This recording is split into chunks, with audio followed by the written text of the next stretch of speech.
आज की इस वीडियो में हम डिस्कस करने वाले हैं एडिटोरियल वोकैबुलरी, और इसके अंदर हम ग्राफिकल रिप्रेजेंटेशन भी देखेंगे उन सभी वर्ड्स की जो आज के एडिटोरियल के अंदर महत्वपूर्ण थे।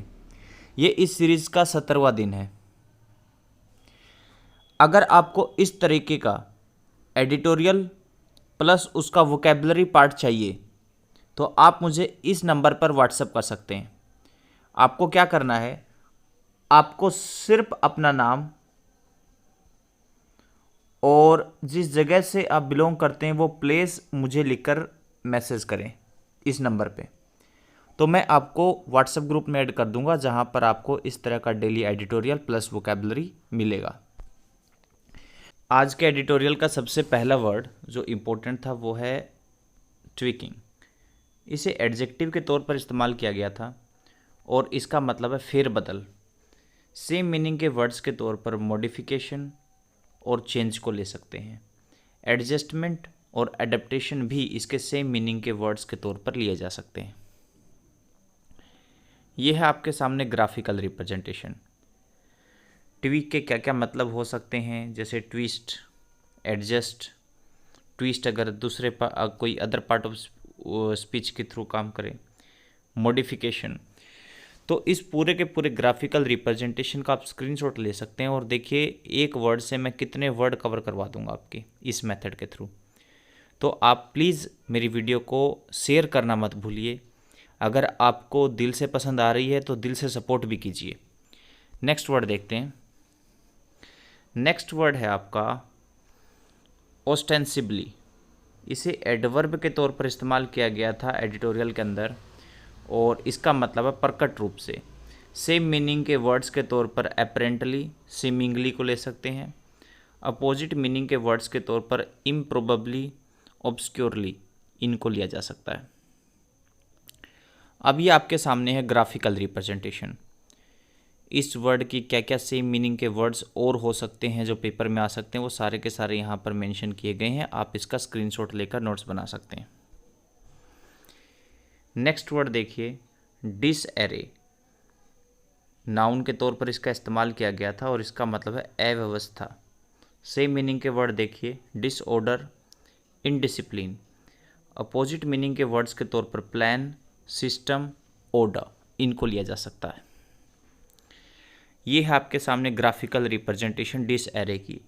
अगर इसका मतलब कन्फ्यूजन है तो कौन कौन से वर्ड इसकी, देखिए ये ध्यान रखिएगा कि ये वर्ड जो बॉक्स या स्क्वायर से रिप्रेजेंट कर रखे हैं ये अपोजिट मीनिंग को दिखा रहे हैं और बाकी सारे जो हैं सर्कल से जो दिखा रखे हैं वो सेम मीनिंग के हैं।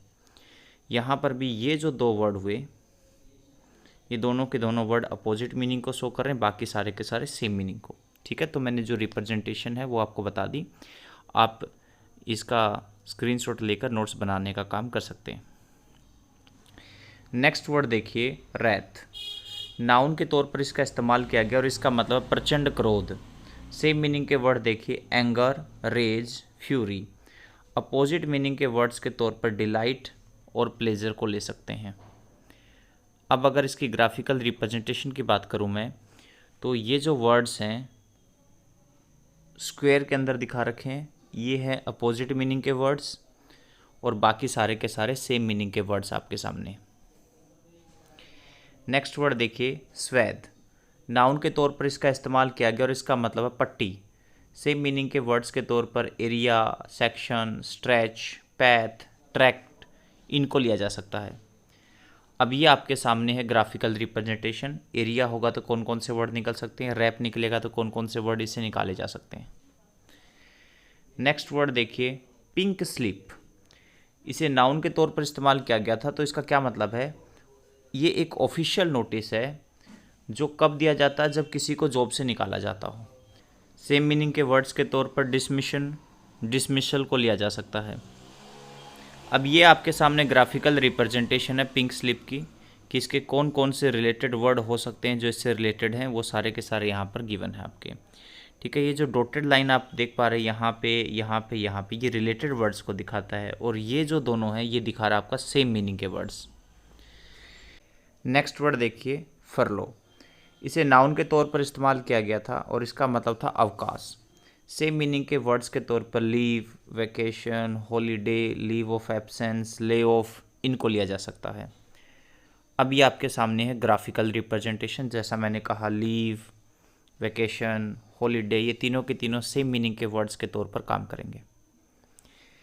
नेक्स्ट वर्ड देखिए, स्लम्प। नाउन के तौर पर इसका इस्तेमाल किया गया था और इसका मतलब है गिरावट। सेम मीनिंग के वर्ड देखिए, फॉल, डिक्लाइन, सिंक।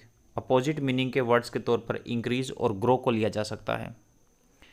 अब ये आपके सामने ग्राफिकल रिप्रेजेंटेशन है स्लम्प की। तो अगर इसका मतलब फॉल है तो कौन कौन से वर्ड लिए जा सकते हैं, सैग है तो क्या लिया जा सकता है, रिसेशन है तो क्या लिया जा सकता है। फॉल अगर मान लीजिए कि अदर पार्ट ऑफ स्पीच के तहत काम करता है तो कौन कौन से वर्ड सेम और अपोजिट मीनिंग में लिए जा सकते हैं, वो सारा का सारा यहाँ पर दिखा रखा है। आप इसका स्क्रीनशॉट ले लें और अच्छे से नोट्स बनाने का काम करें। नेक्स्ट वर्ड देखिए, कजोल। इसे वर्ब के तौर पर इस्तेमाल किया गया और इसका मतलब है मनाना।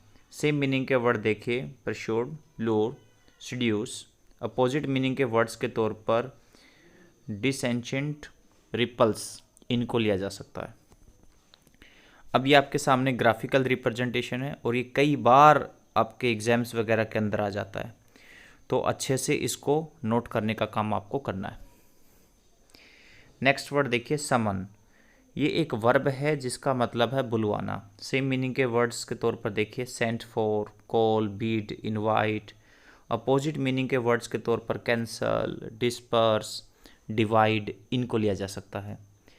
अब ये आपके सामने ग्राफिकल रिप्रेजेंटेशन है समन की।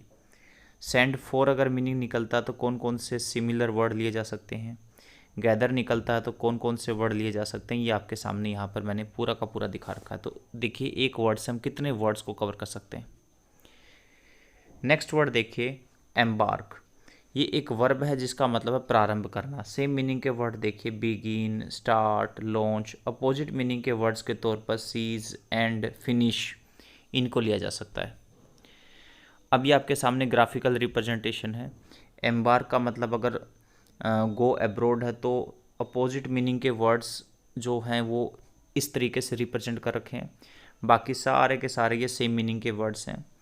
यहाँ पर अगर मान लीजिए एम्पार्क ऑन समथिंग, इस तरीके से सिचुएशन में यूज़ होता है तो ये सारे के सारे क्या हैं, सेम मीनिंग के वर्ड्स के तौर पर काम कर पाएंगे। नेक्स्ट वर्ड देखिए, पर्ज। नाउन के तौर पर इसका इस्तेमाल हुआ और इसका मतलब है शुद्धिकरण। सेम मीनिंग के वर्ड्स के तौर पर रीड, क्लियर, क्लींस। अपोजिट मीनिंग के वर्ड्स के तौर पर होल्डिंग और कीपिंग को ले सकते हैं। अब बात करते हैं ग्राफिकल रिप्रेजेंटेशन की। तो रीड होगा तो कौन कौन से वर्ड निकाल सकते हैं, गेट रीड ऑफ होगा तो कौन कौन से वर्ड ले सकते हैं, क्लींस होगा तो कौन कौन से, रिमूवल होगा तो कौन कौन से वर्ड्स को लिया जा सकता है, वो सारा का सारा मैंने यहाँ पर दिखाया है। नेक्स्ट वर्ड देखिए, स्पर। इसे वर्ब के तौर पर इस्तेमाल किया गया और इसका मतलब है प्रोत्साहित करना। सेम मीनिंग के वर्ड्स के तौर पर insight, drive, prompt. Opposite meaning के वर्ड्स के तौर पर डिस्कर्स और डिस्यूट को ले सकते हैं। अब ये आपके सामने ग्राफिकल रिप्रेजेंटेशन है स्पर की। अगर इंसाइट मतलब निकलता तो क्या क्या वर्ड्स लिए जा सकते हैं, स्टिमुलस ले सकते हैं। प्रोजेक्शन होगा तो क्या होगा, on the spur of the moment होगा तो क्या क्या वर्ड्स लिए जा सकते हैं। यानी कि जो मैं आपको इससे पहले वाले पार्ट में दिखाया वो ये दिखाया कि एडिटोरियल के अंदर ये किस तरीके से बिहेव कर रहे हैं, और अब मैं ये दिखा रहा हूँ कि इसकी कौन कौन सी संभावित मीनिंग्स हो सकती हैं। तो एक साथ इतनी सारी सिचुएशंस के अंदर आप इस वर्ड को अगर कैसे यूज़ करते हैं, क्या क्या मीनिंग निकल सकती है, वो सारा इस ग्राफिकल मेथड से कवर कर पाएंगे। नेक्स्ट वर्ड देखिए, ट्वीक। नाउन के तौर पर इसका इस्तेमाल हुआ और इसका मतलब झटक। सेम मीनिंग के वर्ड देखिए, ट्विस्ट, पुल, पिंच, टीज, जर्क, प्लक और पुल। ये है आपके सामने ट्वीक का ग्राफिकल रिप्रेजेंटेशन। अगर इसका मतलब ट्विस्ट निकलता है तो कौन कौन से वर्ड ले सकते हैं, एडजस्ट निकलता है तो कौन कौन से वर्ड, ट्विस्ट अगर अदर पार्ट ऑफ स्पीच की तरह इस काम करता है तो कौन कौन से वर्ड, मॉडिफिकेशन होता है तो कौन कौन से वर्ड को ले सकते हैं, सारे के सारे आपके सामने मैंने दिखाया। नेक्स्ट देखिए, एंथुसियास्टिकली। ये एक एडवर्ब है जिसका मतलब है जोश से। सेम मीनिंग के वर्ड्स के तौर पर देखिए, एनर्जेटिकली, विग्रसली। अपोजिट मीनिंग के वर्ड्स के तौर पर देखिए, स्लोली और स्लगिशली। अभी आपके सामने ग्राफिकल रिप्रेजेंटेशन। एंथुसियास्टिकली का मतलब होता है विथ एंथुसिज्म, यानी पूरे जोशो खरोश से, पूरे जोश से भरा हुआ। और अपोजिट मीनिंग के तौर पर आ जाएगा अनएंथुसियास्टिकली, ठीक है। या फिर इसका ये मतलब हो सकता है इन अ लैविश और एंथुसियास्टिक मैनर। तो स्काई हाई सेम मीनिंग के तौर पर लिया जा सकता है। थैंक यू सो मच दोस्तों।